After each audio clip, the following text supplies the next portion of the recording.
Christ I'm Disciple here. And we're talking a little bit about Restore the SnyderVerse. I have my Release the Snyder Cut, which has already come to pass. Uh, so we're going to talk a little bit about restoring the SnyderVerse. If you guys want to jump in, talk, say your little pieces, no problem. But I'm going to give you some more reasons why the SnyderVerse is happening. Okay, while I make some food here.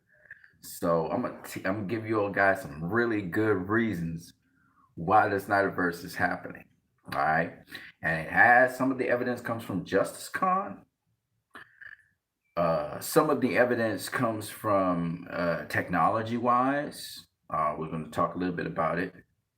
And it's just interesting listening to Zach in his interviews in Justice Con, listening to Patrick Tatopoulos in his interviews in Justice Con, how they speak very definitively about certain, and we couple it together with AT&T's reaction to different things. Obviously, you know, there's a lot going on in here. And the other thing that we're hearing in the trades, and they may be rumors, but nonetheless, another thing we're hearing in the trades is the fact that Zack Snyder is really in demand right now as a director.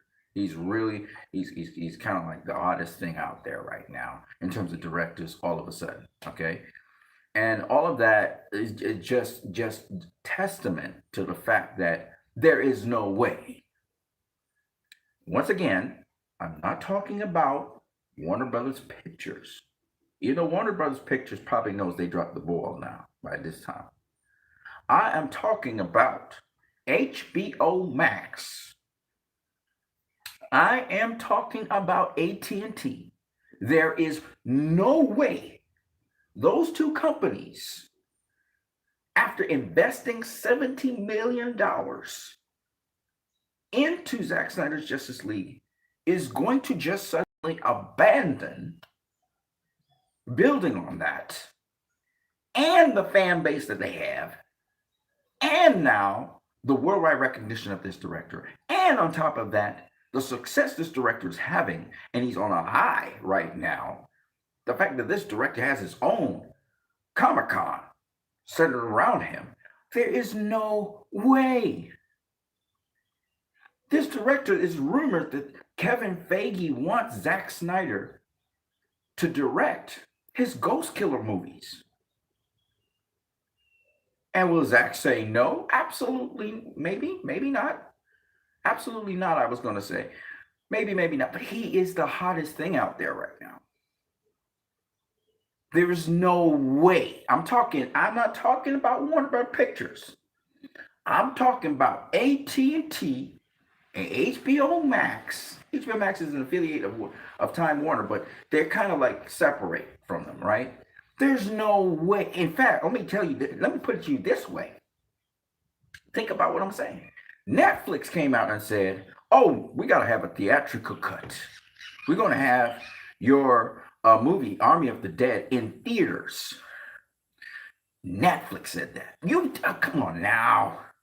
That's negotiating power.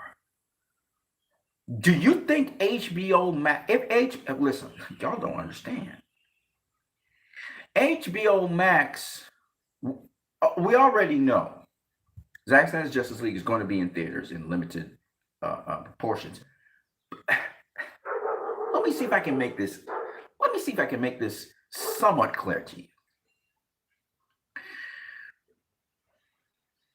HBO Max, if they had their own way, and AT&T, this movie, the Snyder Cut, would have been in theaters.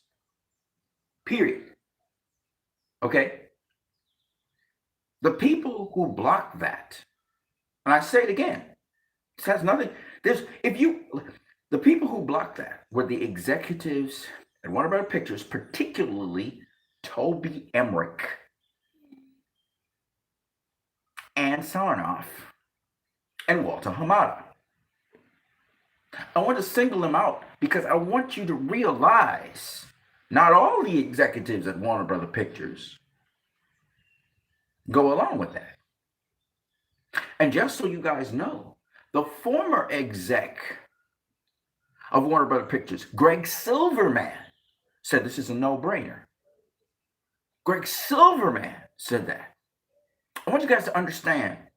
I want you to understand there are different factions in Warner Brother Pictures. I'm not talking about Jason Keeler. Jason Keeler, Casey Bloys. Well, I can't really speak for Casey Bloys because he blocked some of the people, but that doesn't mean that Casey Bloys is not on our side, okay?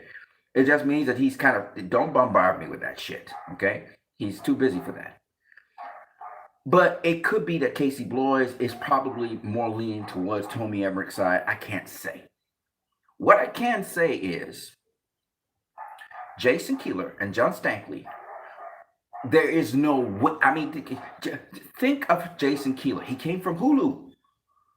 John Stankley is the head of AT. These people want their companies to succeed. And they want the success to be durable. They want it to be over a space of time. They're not thinking short term. They're thinking long term. Think about what I'm saying. If they can accelerate growth in their companies, do you think they're going? These are not people that think like Warner Brother Pictures. These are the people that are put in charge because AT&T bought over Warner Brother Pictures. They don't think the same way like those other people. I'm telling you. It was their initiative why we even got the Snyder Cut. Okay? Not to say that if they weren't there, we wouldn't have gotten it, because the way we were going and the way how everybody was speaking about it, it was going to happen. Okay? But they, whether you like it or not, they were the ones who said, this is an opportunity we can't pass up. And it was not a one-shot booster opportunity. No. Okay? And here's the kicker. I gotta step away because I gotta step away and come back. Here's the kicker. That opportunity is not a short-term opportunity, it's a long-term opportunity. Because when you have a loyal fan base to a director like that, you're bringing in, people talk about The Rock. Rock's great.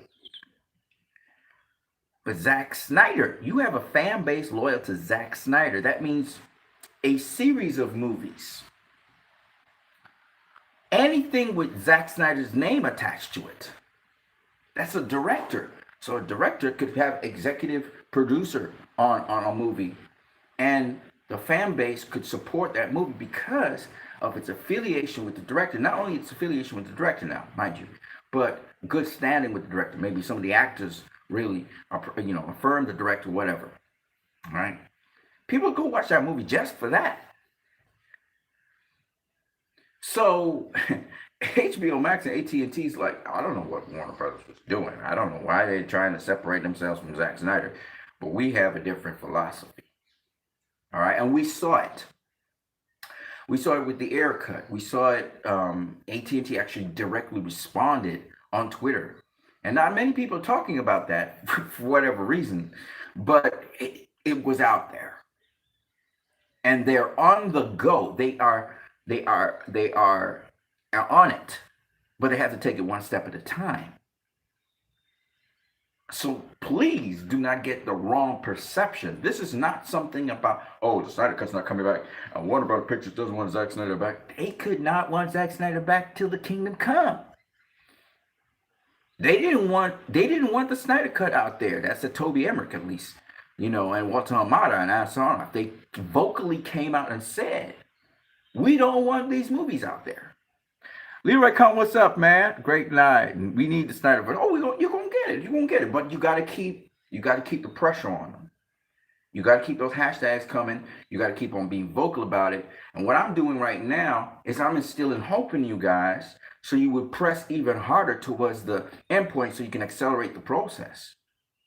There's only so fast you can go with these things, because obviously it'll take about 2 years for Justice League 2 to come out and Justice League 3 to come out. But what we can get almost immediately, almost before the end of this year, depending on how James Gunn's Suicide Squad does, because if James Gunn's, let's put it this way, if James Gunn's Suicide Squad does exceptionally well, we're going to get it really quick, the Air Cut. I'm going to tell you why. First things, Warner Bros. Is going to sit pretty comfortable and pretty saying, okay, James Gunn got us to the finish line. Okay, yeah, sure. Put out your Air Cut. No, we don't care. All right. So that works out. Okay. And so if James Gunn's Suicide Squad does extremely well, which I'm hoping it does, then we're going to get the air cut. Now, I don't know what James Gunn's Suicide Squad is going to look like. I wasn't really impressed with the both trailers, but that's just me. I wasn't impressed with Guardians of the Galaxy 1 trailer. I wasn't impressed with Guardians of the Galaxy 2 trailer. When I actually saw my favorite Guardians of the Galaxy movie, obviously, is the second one. Mainly because, not because of ego so much, even though he was turned out to be sadistic, but because of what happened with Drax, and Drax was really fathering Star-Lord. So I really felt it, and it was not Drax. What am I saying? Not Drax. The other guy. I forgot what his name is. And how he died, and it was just great. I loved it because of that. The drama and the Shakespearean tragedy. And even though he wasn't sad in the end, I just loved it. I loved it. James Gunn. The first one wasn't so great for me. I didn't like the dance off and the ridiculousness of it, even though some parts of the action was just buck wild crazy, and I really enjoyed that. The looniness of it kind of reminded me of Looney Tunes and stuff like that. But I really enjoyed the second one, right? And most people say that, but they didn't enjoy the second James Gunn movie as much as the first because it was expected, But for me personally, I enjoyed the second one better than the first one. So anyway, but that's besides the point. Everybody says, that's as Marvel as you get with how they're trying to depict Marvel scenes. And James Gunn now, he's going to come out and really do a rated R. So it's going to be real violent. And people going to die, right? In this movie. And you might be attached to this person and then they die off on you. And it's what it is, right? That's the Suicide Squad. And he always wanted to do a Suicide Squad movie. So that really ups the stakes, and his passion's going to be in that movie. It's going to put everything into it. So I do really hope that his Suicide Squad movie turns out to be good. And when I go into the cinema, I enjoy it. And whether I do or don't is irrelevant. If people go into the studio and enjoy that movie for what it is, we're going to get the air cut before the end of this year. Well, probably not before the end of this year, because they still got some special effects to do in that. There was some compromised special effects, and I'm pretty sure they're going to have to put some VFX on that. And it's not going to cost $70 million. It's just not going to cost $70 million, okay? That much I do know. I was hoping that it would have been parademons or something like a parademon that the Suicide Squad would be facing, because everything in the storyline lends towards Steppenwolf. Like Ichabus shouldn't have been there. It should have been Steppenwolf, I think. Or something like a apocalyptic kind of thing, And then the eyes of the, what was it? The eyes of the Oracle or something like that. That army should have probably been parademons or parademon-like, but we didn't get that. So it is what it is. But I'd be interested to see. And you know what? Another thing, because David Ayer's in that universe, right? So I would have loved to see how the parademons got converted, because we all know that we were supposed to see the conversion of a parademon, or at least the parademons at rest, and Batman fighting those parademons because he discovered where they were. We were supposed to see that in the Justice League movie. Zack Snyder's Justice League still cut down. There's still a lot more of movie that we were supposed to see. Obviously, we know about the Green Lantern scene that Zack shot and was removed from the movie. And then we know about certain scenes where Batman was supposed to discover and was supposed to be scared. Parademon nest. That shit's supposed to happen. And I think Zack even explained that he was supposed to see like the transformation of them. So it was supposed to be really freaky. Shout out to Picashades. What's up? The shared insight on what the DCU and SnyderVerse could have been is quite similar.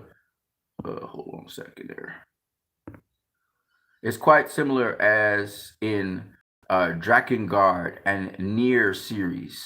Ooh, I don't know what Drakengard and Nier series is, but it sounds interesting. You know what I mean?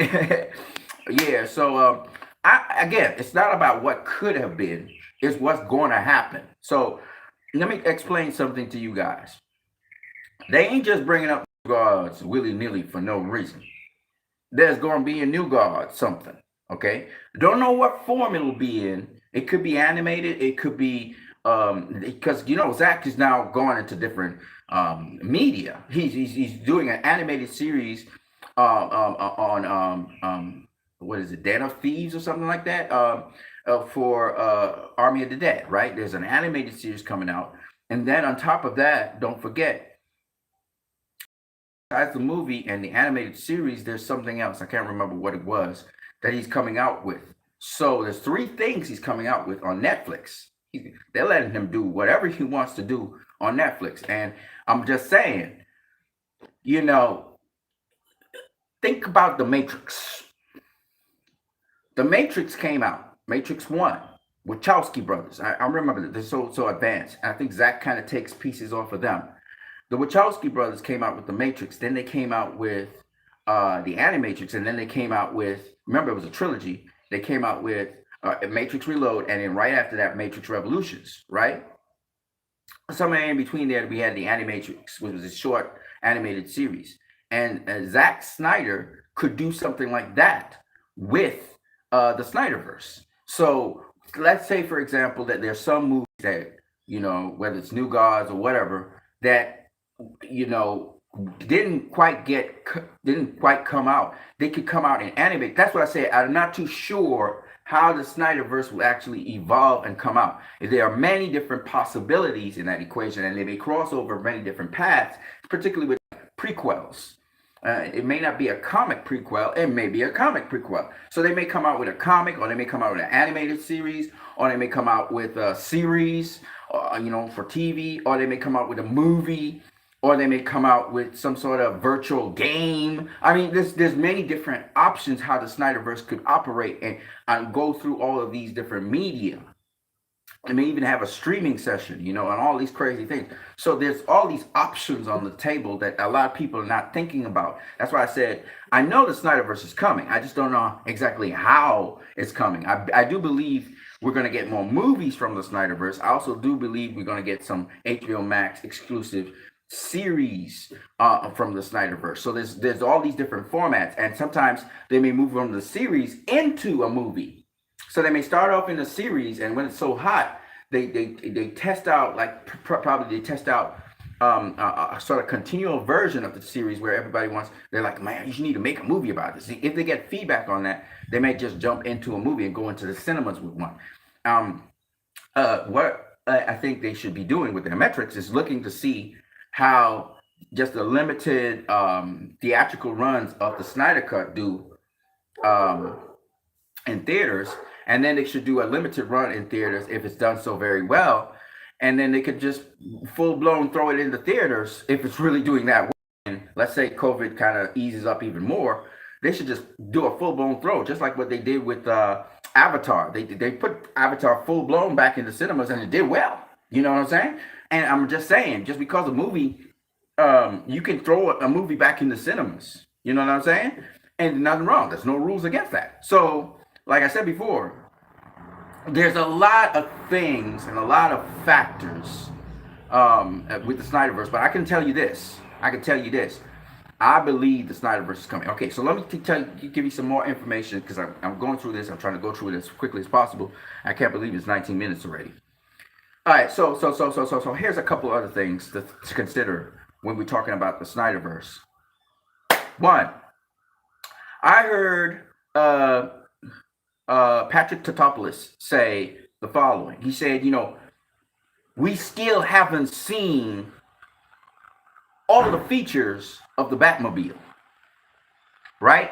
He was talking about the Batmobile. And he says, and then he goes on to say, just casually, but you will see it. You definitely would see it in Justice League 2 and 3. He didn't even say, like, he was talking like it was a certainty. Like, he didn't even say, well, maybe if Justice League 2 comes out, you'll see it. No, he was like, but you'll see those features in Justice League 2 and 3. I was like, what? Like, nobody paid attention to that. I was like, what? He's like talking like it's a reality, like it's definitive. And I was like, what? Then Zack Snyder, when he was being interviewed about possible, permutations, the Batman movie, and Zach's talking about it and everything, you know, and you know, he started talking about, uh, the actor who played Drax, right, in Guardians of the Galaxy. You guys know who his name is. Just give me his name there. Um, and just casually, everybody's talking about, wanting him to be Bane. And what does he say in his interview? Right, he says, "Yeah, man. If there's one character I wanted to play was Bane, or I wanted to play Lobo, right? See, I pay attention." David Batista, thank you very much, Pick of Shades. Right? David Batista, he said, "Man, if the two dream characters I want is Bane." He was like, when I went into Warner Brothers Studios, he just yelled out, "Listen, man, I want to be Bane." He just straight up told everybody that, and it was like, "But Bane's not being cast here. I want Bane." So he wants to play Bane. Now, Zack Snyder said he really had something else he was thinking about. Listen to me carefully. He said he has something else in mind for David Batista. But if he wants to play Bane in the Batman movie, then so be it. That's what he said. What director? Come on now. What director says that just so casually? He should have said, "Well, if the SnyderVerse continues, then maybe David Batista could play Bane." No, he just straight up said it. And you guys just missed it. Like, I can't believe these stuff go over your heads. Why is he saying it like that? Right? Then I went to War Stew's channel. You guys should subscribe to War Stew, because War Stew is telling you what's going to happen, and it's literally going in that direction. War Stew says, okay. So what's their name? So last year in 2020, this is when we first heard from for some reason, something nerds. I can't remember. God damn it. Anyway, he was saying that, oh God, it's the Culture Nerd, right? The Culture Nerds came out and published last year that Ben Affleck's Batman movie is considered to be a go. It looks like it's going to be a go. Zack Snyder came after and he spoke about that. And in Justice Con, he's speaking like it's happening. Okay? I'm just saying. I'm just letting people know the Batfleck movie and the fact that there's a demand for it and people, tweeted so much for that, and the fact that people tweeted for the SnyderVerse happening. You think AT&T don't know that shit? You think HBO Max don't know that shit? You think they just wanted Zack Snyder's Justice League for no reason? Oh yeah, it's a cul-de-sac. We just want to please the fans. Please, Ninja. Please. Come on, man. Yeah, okay, Tony Emmerich and Sarnoff and Walter Hamada, they don't want it to happen. Okay, fine. But Ninja, this is AT&T. They bought out Warner Brothers for 80 something plus billion dollars. They're in it to win it. And their thing is the streaming service. Okay? Whatever Warner Brothers Pictures want to do with the theatrical side, have fun. We're streaming and we're serious about it. And that's why Jason Keeler was brought on board from Hulu. So they're not going to, I don't care what anybody says, they're not going to abandon what got them recognition, which is the SnyderVerse, which is the Snyder Cut, which is the Snyder Cut movement. They're not going to do it. It doesn't make money sense. So anybody telling you that Jason Keeler, HBO Max, and AT&T is against the formation of SnyderVerse and they just wrote it so that, they could get themselves in the public eye is bullshit. They're thinking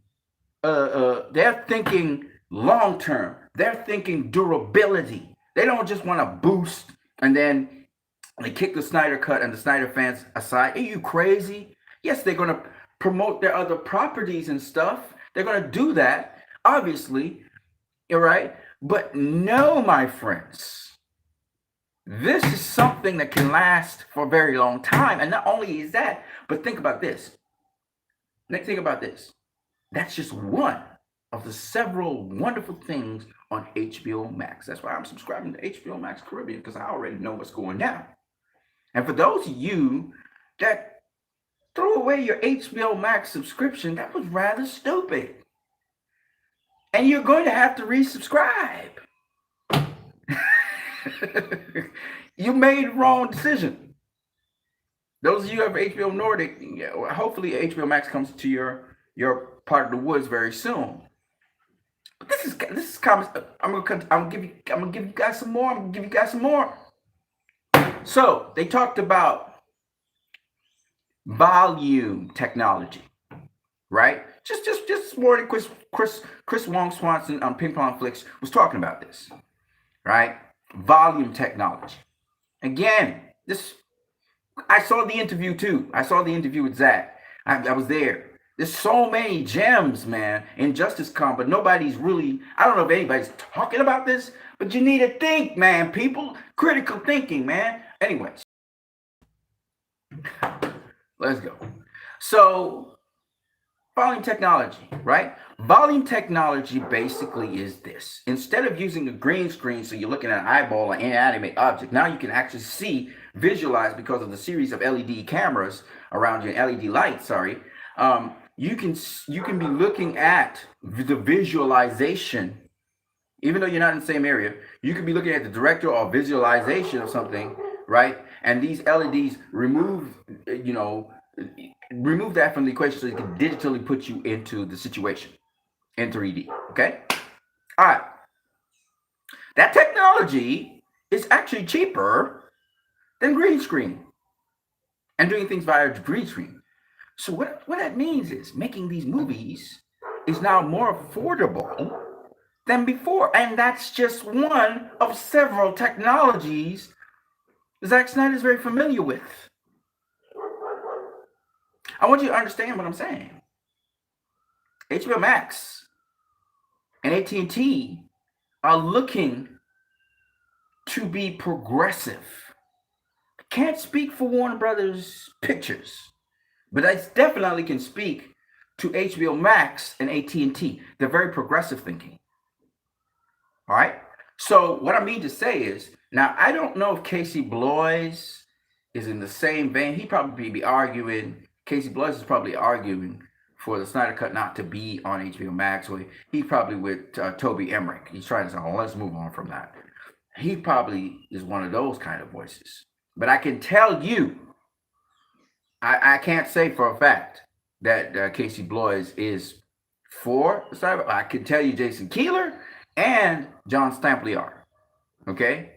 Casey Bloys is supposed to be for HBO Max programming. I don't know if he, is aligned with who he's aligned with. If he's aligned with Toby Emmerich, and probably he's kind of like an inside cog in the wheel. I don't know. But what I can tell you is those guys overseeing HBO Max, which is Jason Keeler and John Stankley, overseeing the whole Warner Media thing. Listen, man. Listen. They're for this. All right? And just a former CEO, a former executive, Greg Silverman, is for this. Of course, Greg Silverman now is, I think he's over by HBO with Netflix or something like that. He's also producing some series and stuff that's really interesting and innovative. And not to mention Jay Oliva. Oh my goodness. Which reminds me, so many different statements. Jay Oliva, man, he said something that was very interesting as well, as Wesley Kohler and Deborah Snyder. All of these people threw little nuggets at us, and he just ignored them. You know what I'm saying? You can't ignore the nuggets, man. So first of all, obviously HBO Max AT&T was working out how we could best do these movies and cut costs on them. All right. Now, there's so many possibilities with the technology that we have today. The first thing we learned was through the COVID, I think this is Deborah Snyder was speaking about this, and Wesley Collar was talking about this. How the way how they even advertise these things, the way how they promote these things is different, and all of this to say that they're saying this because one, it was necessary during the COVID, and two, it's cost effective. Meaning, if there's a guy in a studio, he can't come because he's on set on a studio in the UK, right? There's no way he can physically become available, say in the US. Now there's technology to direct him and everything while he is where he is. So it allows for a lot more versatility and multiple things to be done and cost effectively. So whereas back in the day a movie might cost $300 million, $350 million to do, or now you can cut costs so that the movie actually is a fraction of that. And so I kind of knew this before because we was, but the point is that, Warner Brothers Pictures saying, oh, well, we don't have the money, it's too costly, and Zack Snyder's movies are too costly, and blah, blah, blah, blah, blah, blah, blah. I told you guys, it's hogwash. Not to talk about the fact that they're still pumping out money on movies that are upcoming slate of movies. They're pumping out big amounts of money for these movies to happen, okay? So you don't believe the baloney out there.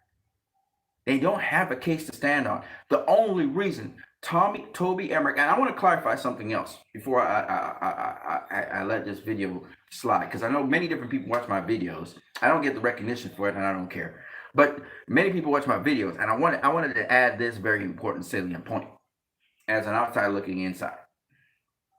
Okay, a lot of people say that Warner Media, they have a bullseye on Zack Snyder, and they don't like Zack Snyder. Okay. And shout out to Internet Dinosaur. What's up? Wait, so what's the evidence? I just went through it in quite a tremendous amount of length, friend. If Ben broke his silence about Batfleck's movie status, which way would it go? The thing about it is, it's already a thing. We already knew from the culture nerd since last year that Batfleck movie was on. That's why Ben came back and he shot stuff with Zack. So Ben's on board with this shit. That's what I'm trying to tell you guys, okay? Ben's on board with the Batfleck movie. Why do you think Joe Manganiello's coming out and talking about a Deathstroke movie, which he's pushing for as well? And that's going to come out too. And he wants it as a grounded movie, and he's explaining everything. And they have the script and everything. There's a reason why. Okay, so big Snyder fan, right?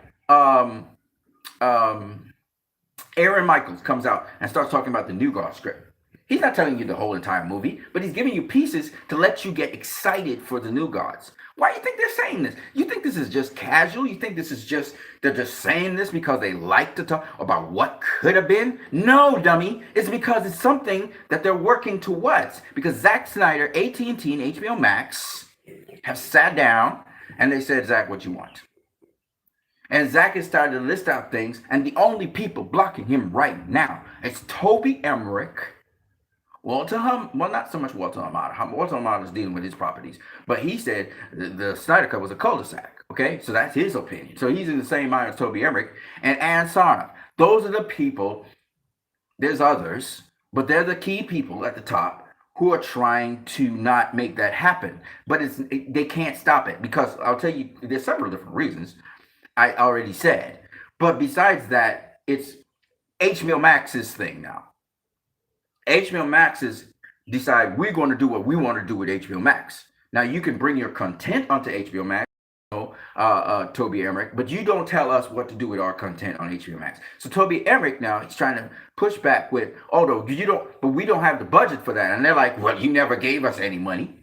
AT&T got money. We just bought you out. So don't tell us what to do with our budget. Don't tell us what to do at the negotiation table. I'm trying to get you guys to kind of understand what's going on right now with the to and fro between them. Because HBO Max, while it is a Time Warner property, is now being pushed heavily by AT&T. Because AT&T wants their streaming service to become the #1 streaming service in the world. And ain't nobody, not Toby Emmerich, Not Ann Sarna, not Walter Hamada, none of those executives across there that have that opinion. They're going to stop them from becoming the #1 streaming property. That's what they're working on, and they're trying to expand outwards now. And they're using a different method to Sony. Sony linked up with Netflix.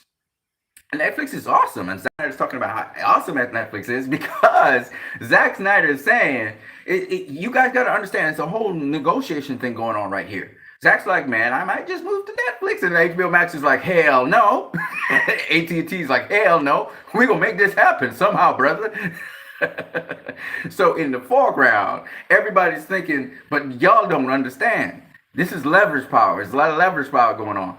But AT&T and HBO Max actually wanted to say, well, Zach, whatever you want to do, because that's what he did with Ridley Scott.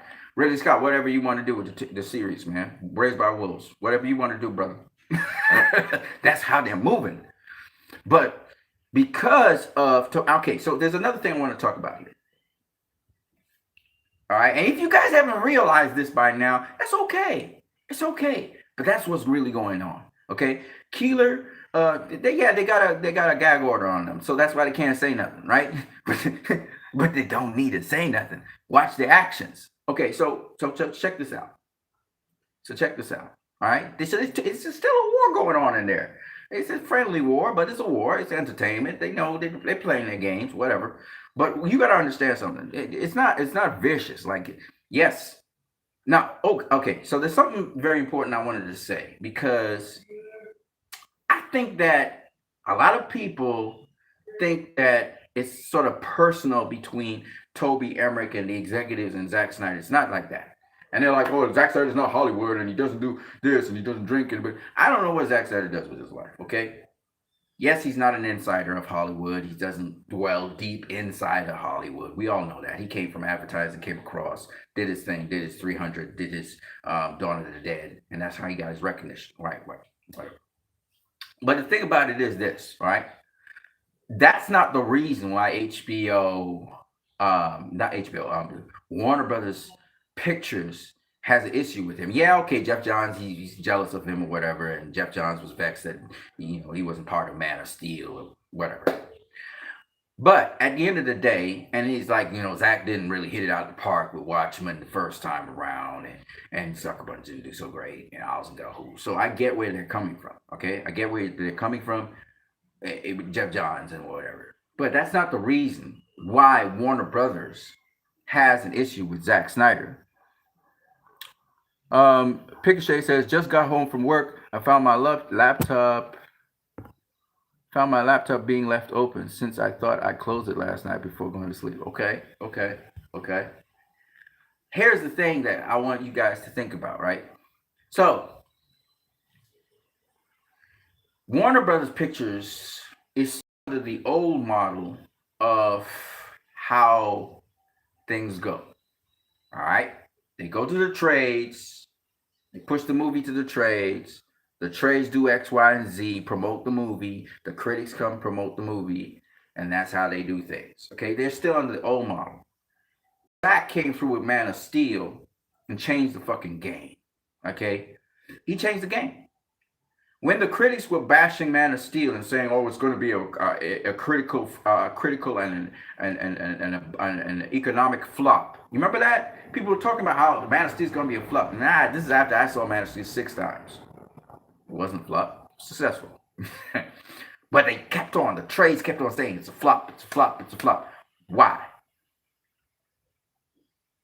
Yes, Jeff Johns had something to do with that. Sure, he was undermining Zack and he was trying to whisper things in people's ears, but it was because Zack Snyder's movie prospered in spite of the trades predicting it wrong. Yes, they did everything they possibly could to pan the movie. Critics came in on the movie ridiculously, and we all know because Man of Steel was, what you could see, it was portrayed as a different kind of movie, and it was true to itself. I loved it, and it was something different. It was genre different. It revolutionized how Superman was. And for people to say, oh, it's, well, they go all the way through the fucking movie, right? They reach the end of the movie and they say, oh, well, Superman broke Zod's neck. That's not Superman, which is not canonical. It has no inch of truth in it, right? And then after that, they turn around and they say, well, it's the manner in which he broke his neck. And I'm like, what does that mean? Okay? The viciousness that came out. Why? Because Marvel was on the other side. And they had Marvel's Avengers the year before. Remember that? So the industry was very strongly against anything that could come up as a competition to Marvel. And this was the new guy on the block, and he was all flashy and sexy and everything. And he really put it out there. He put out, right? The movie was emotional.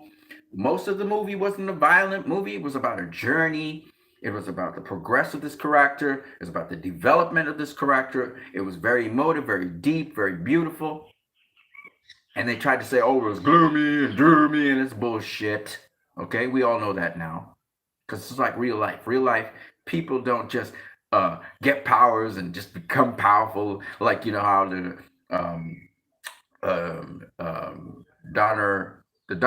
Richard Donner movie was. You know, he just went from a child. Yeah, he was a little bit, you know, they poked fun of him. He was a media job. And he just jumped into being an adult. And he was just this goofy Clark Kent, goofy character, bumbling, but he was Superman, right? That's not development, right? So now, like with the Nolan movie with Batman Begins, which everybody's now appreciating Man of Steel. They talk, oh, Man of Steel is my favorite movie. It was the best movie. It's the best DCU film. Bullshit. Because where was your voice back then? How many times did you go see it in the theater? So there's lots of hypocrites out here, okay? And they do it all the time. You know, Batman v Superman was a good movie, but Justice League was crap, right? They all of a sudden, the movie before was better than the movie that came, you know? It's bullshit, right? It's Hollywood shit. But why was that happening? And I'm explaining to you guys the two reasons. The first one was because Marvel was out there, and they had just done Avengers team-up movie that year, I think it was, or the year before.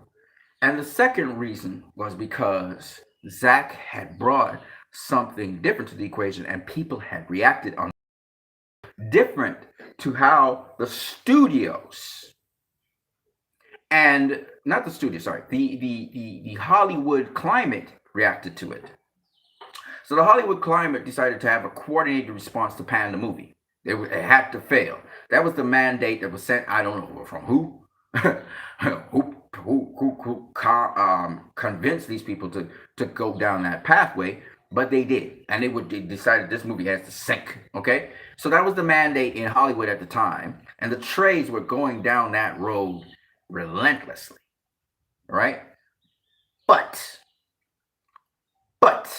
and to this day, you can go check out the audience, and even on Rotten Tomatoes. The audience did not believe what the trades said. And this is why they said it's a controversial movie, because the industry had one view about the movie and the audience had a totally different view. They were not connected. Okay? And very important so people will understand, and that's the Zack Snyder effect. and this has happened with a number of movies like Twilight, for example, which people still try to say, oh, that was a horrible movie by Robert Pattinson. I thought it was excellent because it was a love story and there was a contradiction, a counterpoint between the two characters. So people always wanted to see the sequels because one of the characters was always in jeopardy of being destroyed or eaten or sucked alive by other characters in the story. And the fact that this person could have a relationship with someone who was a vampire, it's really, I mean, it's awesome. And the vampire is not sucking the person. It's just dope. It's dope. And I don't care what anybody says. There's always going to be, the audience is going to feel one way about something, regardless of what Hollywood and the critics and so-called experts who people have to go through. And Zack Snyder spoke about this in Justice Con, actually, how once upon a time, studios leveraged their power by having these connoisseurs of movies look at the movie and say, okay, this is good, or this, and they drummed up the excitement for the movie. Now that has been bypassed by Zack Snyder because of the Twilight effect. You know, they talked about these things before. You know, Batman v Superman is a perfect example of that, where the majority of the audience liked the movie. They didn't love it. They were confused by parts of it, but they liked it. And when the Martha meme came out there, you know, there's a herd mentality, so a lot of people went with the meme. But to this day, that meme makes absolutely no sense to me. I've said it over and over again. Oh, we're friends because my mothers have the same name. And I'm like, trying to figure out what that means. Because Batman knows that Superman's mother's name is Martha. Superman, unless he's telepathic, doesn't know that Batman's mother is Martha. Like, okay, so Batman knows that. Okay. So anyway, and it wasn't like that, right? We know that they're trying to poke fun of a moment that actually was one of the best moments in the movie. But why was that happening? Jeff Johns obviously was a factor in it, right? Jeff Johns working behind the scenes. Even when I saw the guy now who's on the side of us, who's be on Fat Man on Batman, I forgot what his name is. He's now on our side, okay? But Jeff Johns was in the background whispering all this shit in the background, but that's not the reason. The reason was the studio decided we're going in a different direction with Batman v Superman, okay? Of course, Jeff Johns is whispering in these executives' ears, but that's besides the point. The point is that that Warner Brothers took a stand that they were going to go in a different direction. Now, Warner Brothers was throwing things in trade, and we were getting sabotaged by, you know, that jackass Kevin Suchiara, right? He was also sabotaging the process. It wasn't. There was a lot of like-minded people like Kevin Suchiara in Warner Brothers Pictures, and as we all know, the poor decisions they had with Batman and Robin. Everybody's trying to praise up Batman and Robin. That was a shit movie. Come on now, that was for kids, but it was a shit movie. Okay, let's just be real. And Schumacher, a shit movie. I don't care what nobody says, right? That movie happened as a result of executives thinking the same way as these assholes like Kevin Suchiara and even Jeff Johns, and I'm calling him an asshole, that's right.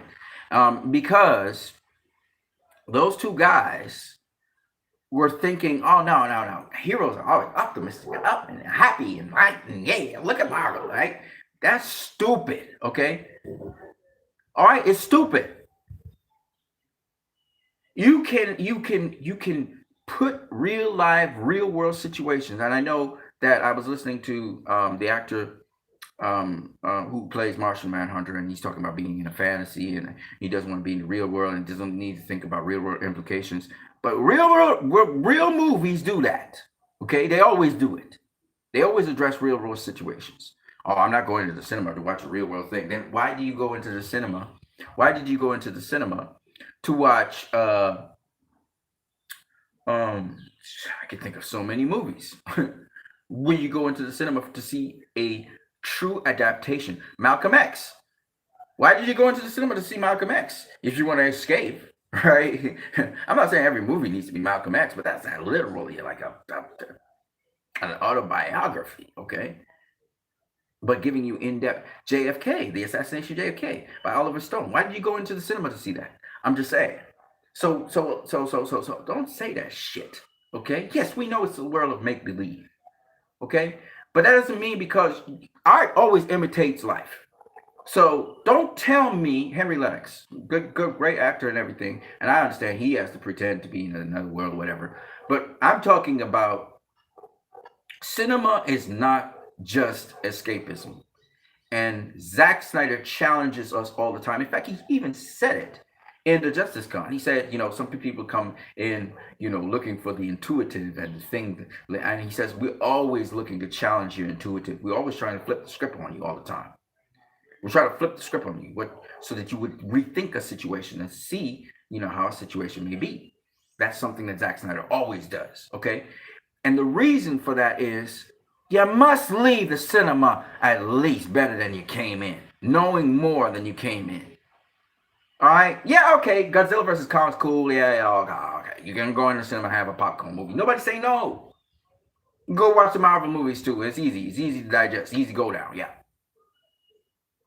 But not everybody is interested in that because some people live in the real world and we don't duck and dodge problems. We try to face it head on. And we may fail 100 million times over, but we're going to face our problems head on. And yes, we want to escape from them sometimes, but it's better to face them head on and get them done. So that's real world things. That's real world consequences. And so we don't have a problem going into the cinema into a fantasy that addresses those things. We don't have a problem with that. All right? And nobody's saying you can't have escapism. You want to go in your little corner, pop your popcorn, whatever. There's nothing wrong with that. But don't tell me that that is what it is. It is not that. It's a safe space. It's a safe space because you're not actually dealing with the problems that you're in. But as Zach said, he's not trying to make you feel comfortable all the time. He's not trying to lull you to sleep like Hollywood is. And y'all know this is what it is. That's why Hollywood don't like him. Okay, certain people in Hollywood don't like him. They want him out of the comic book genre because Zach's a true comic book fan, man. He's here to address certain issues about our world. That's what the fuck Star Trek was. That's what the hell Star Wars was. That's the hell. Let's get it real now. Let's be real. Let's get it real now. Okay? Nobody liked the Empire Strike Back. Nobody. All right? And it's not about soothsaying. I said it over and over. I said this since the very beginning, from Man of Steel. It's not about soothsaying. It's about being able to see yourself in a situation. And whether that situation plays out well or it doesn't, it goes to crap, to see yourself playing out that situation so you would think about it. Let me tell you why. Now, people say, oh, escapism is a terrible thing. Escapism is not a terrible thing, and neither is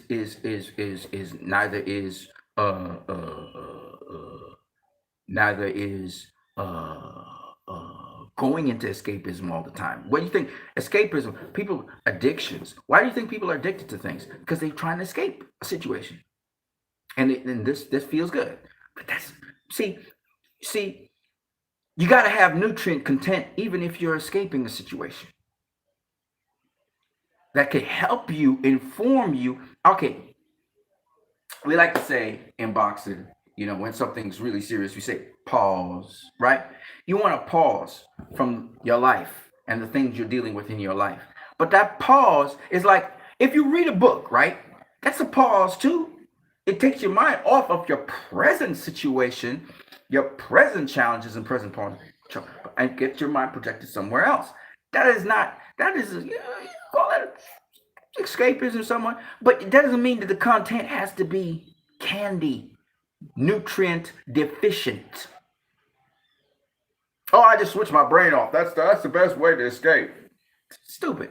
You can have your brain working on multiple different things at different points in time so that your brain can work on the other things in the background subconsciously. That's taking a break. I take a break by doing something else, right? That's what movie attending is, right? So let's break it down. If movie attending is that, it doesn't mean that because you're doing something else, it means that you can't be thinking or getting nutrient content, something that you can identify with and see that will assist you and help you with maybe even the very challenge that you're facing. But because it's a fresh new take, fresh new arena, fresh new place, you can address that situation subconsciously and consciously at the same time. Nutrient.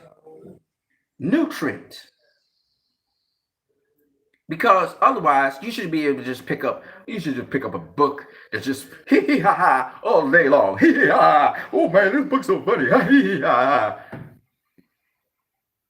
Right?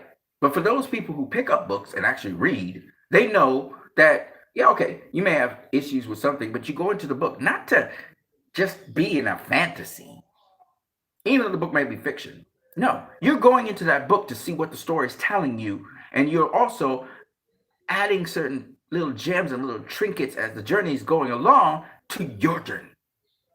I've always thought that was nutritional content. This is my personal opinion. That's what Zack Snyder does. That's what any good storyteller does. Whether it's Ridley Scott, Zack Snyder, you talk about Patty Jenkins, you talk about what's his name? the guy who did Jaws and the Titanic. You know, James Cameron. It doesn't matter who you are talking about. A really good, reputable director. Because Avatar was James Cameron. That was a real world thing.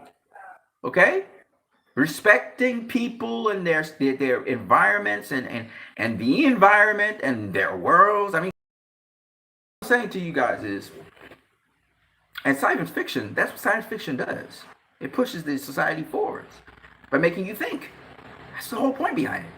So, anyway, point being, Zack Snyder is a guy who changed the game. And he's changing the game as we speak. And Warner Brothers is resistant to that. They want to have control. They want to be the ones who say, no, no, no, no, this is what happens. This is not what happens. And so the CEOs of Warner Brothers are control happy, and they're trying to dabble into these affairs because they've done it to other directors. They did it to Richard Donner. They did it to many successful movies. The Superman Returns with my boy, the X-Men guy. They've done it many times, meddled into things. And come with counter ideas, which were not great ideas, okay? And these executives tampered in Man of Steel. I'm sorry, not Man of Steel. Batman v Superman. They tampered in that. Then they went and tampered in Justice League, and they failed miserably with Justice League, right? It was like the worst failure ever for Warner Brothers. You can't have that tempo like that, and it just flopped really tremendously, and that's their fault. And now they're really gunning for Zack Snyder. They're trying to sink him, the people from that old era, because they're failing to do their jobs and they want to keep their jobs. They're tremendously failing because here they had an excellent director, they had an excellent property, and they tampered with it and they screwed up. Okay, so on top of them trying to get back that control and keep that old system working with the critics and with the system that worked for them, now on top of that system falling apart, now they look really stupid and they look like they're just caustic and destructive, at least a certain regime of them, and so it's really looking bad for them. And the fan base and the audience base is looking at them like, man, you guys are just a waste of goddamn time. Okay, that's how they're looking at them, because they destroyed a franchise. Pretty much it's them destroyed the franchise, and Zack's rebuilding it. The Snyder Cut is a rebuilding of that franchise. Because that franchise went into the crapper after that. Yes, a lot of Snyder Cut fans supported Aquaman, but we ain't got no big boom after that. Nothing has been successful like that. Nothing's been successful like Zack's movies since they've came on board. Nothing. Joker, but Joker's not recommended by them. They were like, well, why we need this? Joker had to struggle to even come out and be existing, just like with Zack Snyder's Snyder Cut. These people will destroy the franchise. They'll destroy it because they're in the old way of doing things. The future is with Keeler or Stankley. That's the critical reason why they don't like Zack Snyder. It's not a personal thing per se. It's a struggle. They're fighting to maintain a certain order of things because it benefits the individuals in that company who are for those things. Because they used to make money off of the short-term successes of certain things. You see? And some of the people in those companies are only interested in their own personal advancement and not the company itself. So that's why you're seeing that. That's why there's all these little politics games. And you're saying, what is wrong with Warner Bros? Why are they making these really weird decisions? And why are they so like running down? And yes, Disney was supposed to buy Warner Brothers. That's true. But AT&T stepped in and they outbid, and it was a long, arduous process where they were debating that. Okay, and so AT&T got them, thankfully. You know. Now let me make it abundantly clear. I hope that the theatrical side of things in Warner Brothers improves, and that like I said, I hope the James Gunn Suicide Squad does well. I'm being honest. I like James Gunn. And I'm so sorry for Patty Jenkins. She did not have that theatrical success that she was supposed to have, and I know why. I believe Jeff Johns had something to do with it. Patty's not going to speak about it, but the fact that Patty just said, you know what, I'm going to take a 5, okay? Because when when she heard that her stuff was going to go on to, that there was access to streaming, but she couldn't get her movie to stream. And remember, her movie was supposed to come out before COVID. It wasn't supposed to come out in 2020. It was supposed to come out in 2019. She was very excited for everybody to see the movie. And I mean, I feel for her because she's a hell of a director. She doesn't do action, but she's a hell of a director. And she, um, it's tough, man. Jay Oliva, he was supposed to do some work on Wonder Woman 84. I think he did some work on it, but it hurt me because the action in Wonder Woman was just. You guys hear me go over and over about action. Action's the visuals. You see, even if your story isn't the strongest story in the world because it's a fantasy and you want to go more fantasy, and that's okay. But it's when your action lets you down. It's tough. It's tough because these movies are action movies, and I don't know why she chose that route. That was just not like she's not good at action. I can tell you that that's not her thing, and she's a great storyteller, but not when it comes to action. She needs help with the action, and that's the most important thing in this movie. And the opening of the movie was just so fantastic. It was fantastic. The action, everything was on point. It was great. I mean, there were certain scenes that it was kind of like, when she slid down that little sort of thing that you can see was very artificial and it just slapped in. But for the most part, the action was just tremendous. And that's what you want. You want that kind of stuff. Um, you know, I'm sure, with the right people, it would have been more grounded and even better. But so Patty, you need to make really good decisions. If action ain't your thing, which it ain't, um, you need to get the best people to do it, and that's the thing. Your action sequences, the mall scene was the worst. It was atrocious. It was atrocious. The action, I was laughing. That's to tell you how terrible it was, and not to say, I mean, if I could have been like, oh, but I can't even do that. I was like laughing about it. It's still funny to me. Um, a lot of the set pieces, the action set pieces, were just not. It's just they're just not visually pleasing to me.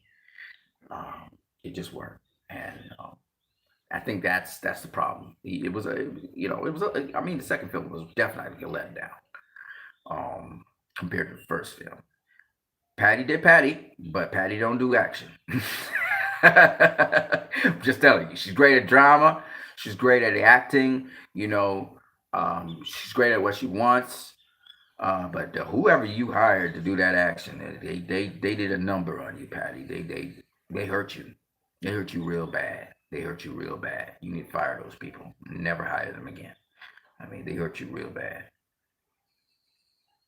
Um, so, uh, you know, um, generally speaking, and again, depending on who's storyboarding this stuff out, you need you got good storyboard writers, Jay Oliva, you got Zack Snyder, you got good storyboarders who can storyboard out the thing precisely so that especially with the action. I don't care about the other parts. The other parts, you're good at that.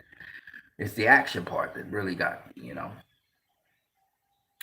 So, like I said before, maybe teaming up with Zach's former stunt team if they're available, or some member of the stunt team to work the action with you. Because I'm telling you, man, if you don't get the action right in these kinds of movies, and there's a standard for them, what I mean? James Wan did pretty good with the action sequences. James Wan's an action director as well, so maybe you should have linked up with James. James really does action very well.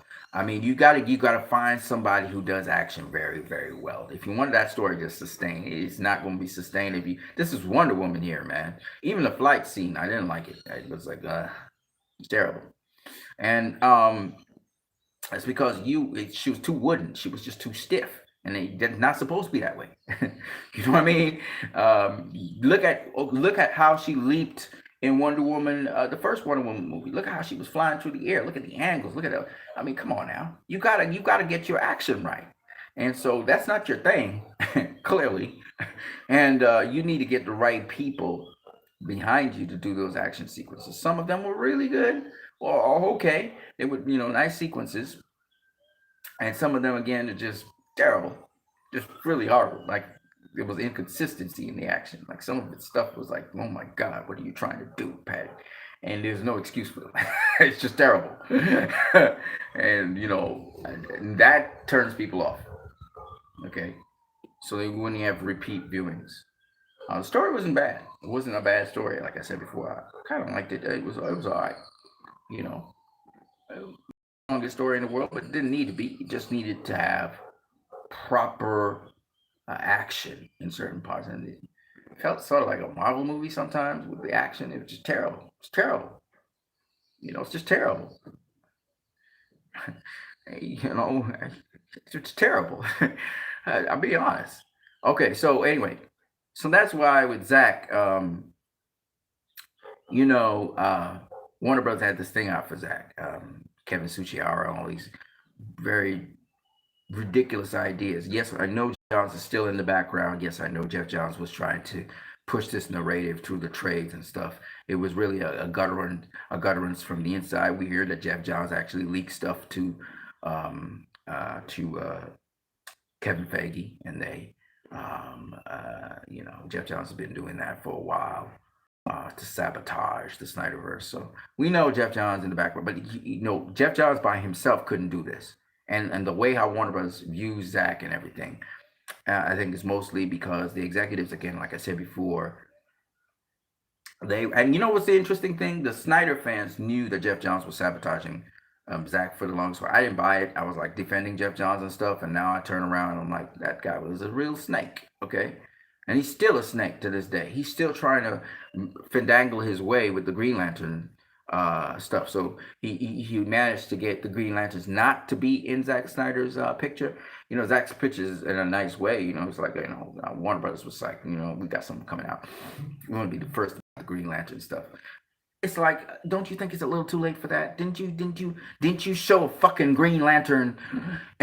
You know what I'm saying? In Zack Snyder's Justice League, didn't you show a Green Lantern in Josh Whedon stuff? So and it wasn't even the same Green Lantern. Like Whedon and they reshot. Well, at least it wasn't the same scene. You know what I'm saying? Zack's scene was so much better. And the thing about it is, and the resolution was better too. And the thing about it is that there's so much still to see and to know, about this universe. And I got so many questions, like the old gods, I've seen them there. I want to know a little bit more about what really went down with the old gods. Why Zeus was on this dying breath in Wonder Woman. Where's this coming from? And we know bits and pieces about it that Darkseid killed him. He went to fucking Mount Olympus. He went to Mount Olympus and aided Ares in taking down the gods there. Okay, and ultimately Zeus was able to cast Ares down with the thunderbolt. This is another thing. I want to talk about so much stuff. But I gotta take it one step at a time, right? And people would say, well, Olympus, why couldn't he know that Earth was the place that he went to the last time? Well, because see, Ares let him in on who were the gods that fought him. You see what I'm saying? So when he destroyed Zeus, he got the Omega status. That's when he upgraded to the Omega status, at least according to Aaron Michaels' script that he had. And that was the prequel. That was the opening, the prelude to the movie. And fucking man, he just gave some little tidbits in the movie, and I'm like, God damn. All right. I couldn't see that. Shit. You know what I mean? Big Zack Snyder fan, by the way. Which is another reason why people in the industry, they're fans, right? We know James Gunn gave a tribute to Zack Snyder with Brightburn. Okay, Brightburn. So I mean, Brightburn made back his money. He didn't make a tremendous amount of money because it's a horror movie, but shit, you know what I'm saying? James Gunn was like, hey, and James Gunn sides with us. He sides with us. Why would James Gunn side with us? Of course, because the fans also helped him to get Guardians of the Galaxy 3 back. But also because James Gunn understands what Zack Snyder is doing, understands what we're doing. All right? He's not old school. He's not like Warner Brothers right now, and these execs who don't understand and saying it's a cul-de-sac. And James Gunn's like, are you nuts? Cul-de-sac? These look what these fans are asking for, more of this shit. You give them what they want. You know what I'm saying? You know, everybody else, continue the MonsterVerse. Legendary's listening. Legendary's like, okay, we're gonna cook up something, right? The only stupid people out here, and this is why they look so stupid. Like they don't even know how to camouflage their stupidity, right? The only stupid people, I'm not talking about all of Warner Brothers again. They're execs in Warner Brothers who are progressive thinking people in there. I'm speaking about the ones we know and their mindset.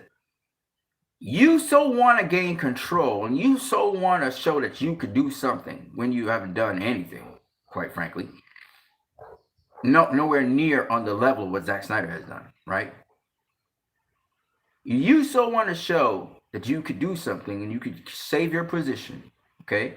And you could show the investors you did something, that you're gonna say, Zack Snyder, yeah, that's a cul-de-sac. And Tommy Emmerich is going to try and sabotage the movie, and then afterwards you're trying to put a gag order so they don't speak on it. You're trying everything in your power to gag it, and I'm like, you idiot. Before you acknowledge that you dropped the ball, whether you keep your job or not for the company, right? You're talking this stuff out there, right? And people are like, well, the fans, they must be careful with the hashtag. It won't be taking off Warner Brothers. And I'm like, like Joss Whedon? Like how they were saying, oh, you don't want to tick off Joss Whedon.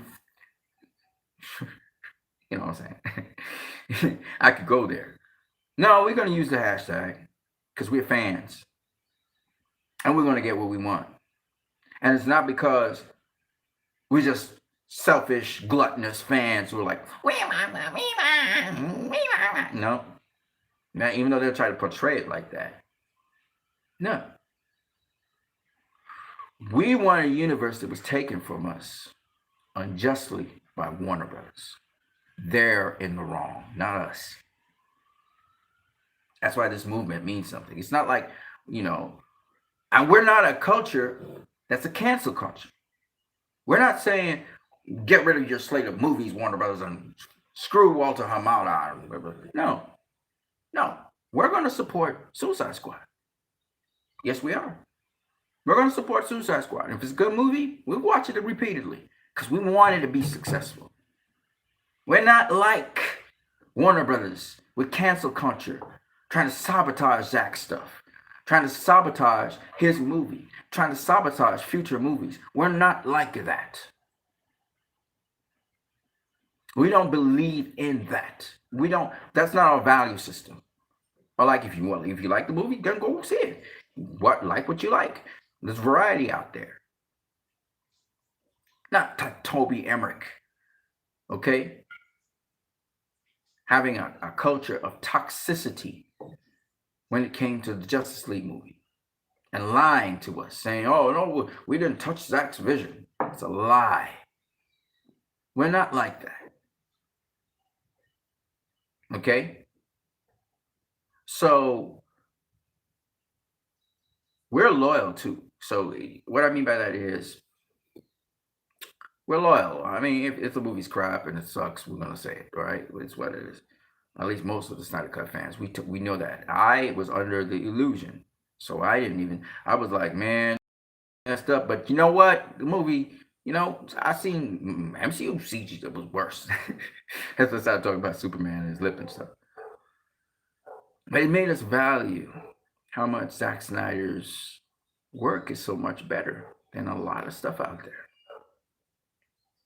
All right, and I was like a soldier fighting for Warner Brothers at that time. I've certainly changed direction after seeing the deleted scene with Superman and how much better it was. I was pissed, and everybody was like, "Oh, now you pissed?" And I'm like, "Shit, yeah," because I was tricked. I fell for it. So that's how that studio is. So we don't really trust anything they say. And we was hoping that Walter Hamada would have had a different mindset, but no, he's the same like them all. The guy who's running DC Films, same mindset. It's just sad, sad.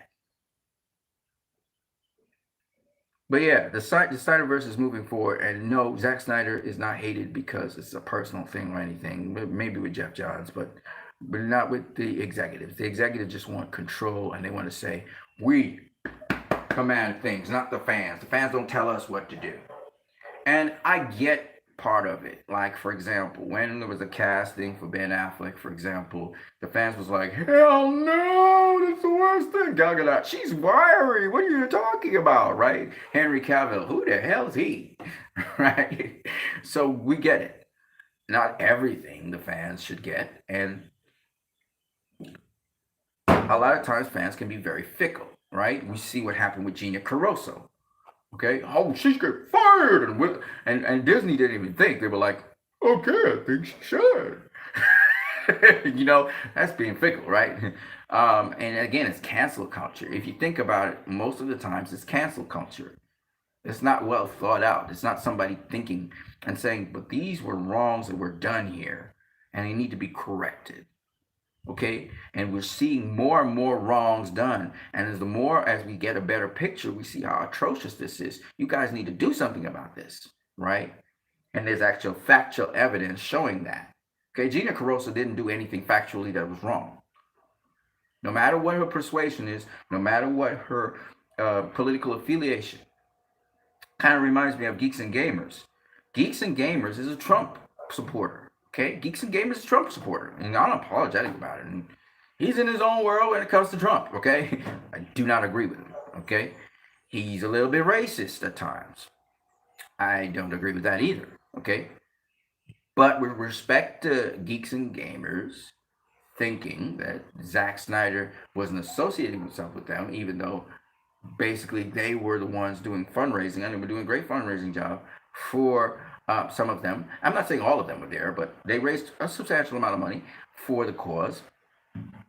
That's what they do. They fundraise things. I get where he's coming from. Now, do I think that Geeks and Gamers are a bad community? No, because it's many different people. It's a spectrum of people with spectrum of political views, and they come together to talk about games and stuff. And so you got different opinions. It's a community. Yes, Geeks and Gamers is not trademarked, nonprofit, like unilateral thing. It's a guy's platform, which is on YouTube. Okay. So he's basically the guy kind of driving the ship, and he tries to give people industry ideas and so on to make their stuff profitable and beneficial to them. And good for him. Okay. All right. I don't agree with his political views at all. I don't like that he tries to defend certain racist things, which are racist as far as I'm concerned. I see he comes more from a business perspective, so I could see why he supports Donald Trump, because he thinks that model will benefit business. And that's a Republican view, to be honest with you. I would not support Donald Trump, period, after what happened this year. Okay, there's no way in hell I'm supporting him. Okay, that's what we call treason. I don't deal with that. He tried to overthrow the government, and Geeks and Gamers tries not to touch that issue. He's like, you know what, I kind of hands off of that. And I listened to Three Buck Theater, and yes, Geeks and Gamers, and they're kind of bullies, and they try to sync things in different ways, as many channels on YouTube tried to do. Okay, to get leverage. So, people are always trying to get ahead. They don't care about the community. They don't care about other people. Me, look at me. I don't have much views. Okay, you see our 1, 2 views, 1, 2 likes, whatever. right? 30, whatever. Do you see me jealous of these guys? No. You know why? Because it's not about me. It's not about me. It's about the bigger picture. If more of us go up on YouTube and speak about restoring the SnyderVerse, it's about a numbers game. It's about the big picture. It's about the game plan. You have to be able to think bigger than yourself sometimes. I'm happy that those channels are doing well because now more people will know about the SnyderVerse, whether they're coming to my channel, picking up information and going their way, because people do that. They surf the internet, they watch different things. That's good. But the important thing is not me. I don't care about myself like that, right? It's about the movement. And if I can add something to the equation, that's why I'm talking here. I feel like I'm adding something to the equation somewhere so that it would change and influence people's minds. And sometimes I go for an hour, sometimes I go for 2 hours. Who cares? The important thing is that it influences people. And yes, I am a businessman. And yes, I'm doing this to make money. And yes, it doesn't look like that now, but I don't think in the now. I think about the future and I understand what I'm building towards. And it doesn't matter if I'm right or wrong. So this is what you guys got to understand. And if you look at it, this is a tip for you guys. I'm not doing it yet myself. I just kind of pop up anytime I feel like it. But the more successful channels, it's really simple, ladies and gentlemen. They're more structured. People can easily go to the channel. This is why they're so successful. This is it.